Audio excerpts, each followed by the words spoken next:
Paano nga ba nakakatulong ang turmeric sa may mga arthritis? Historically, ang turmeric po ay ginagamit na ng mga traditional Indian medical practitioners for healing. And in this modern society, may mga pag-aaral na rin po tayo na ang turmeric ay nakakatulong din sa may mga arthritis. Pero bago po ang lahat, huwag din po natin kakalimutang magpakonsulta sa inyong mga doktor upang mas ma-manage ang arthritis. So, ano-ano nga po ba ang benepisyo ng turmeric? Number 1, nilalabanan po nito ang tinatawag nating oxidative stress na nagiging dahilan ng pagkasira ng mga selula sa loob ng katawan.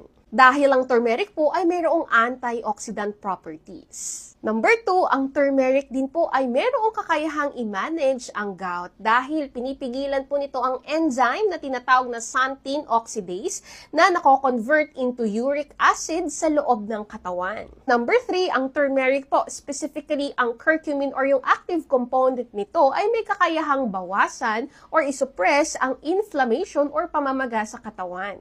Ang inflammation po kasi ang root cause kung bakit sobrang sakit ng any form of arthritis. According to studies, ang curcumin po ay may kakayahang pigilan ang cytokine at enzymes na nagiging dahilan ng inflammation or pamamaga. Malaki po ang maitutulong ng turmeric tea once or twice a day after meals. And when it comes to supplement, you can take Curcumin Plus. Dahil ito po ay naglalaman ng curcumin, wheatgrass, barley, and piperine upang mas mabilis ma-absorb ng ating katawan ang turmeric. This is FDA approved at pwede po kayong mag-take nito once or twice a day after meals. At kung sasamahan po natin ito ng right nutrition and lifestyle, mas mabilis po nating makukuha ang benefits nito. Prevention is always better than cure. Stay healthy po!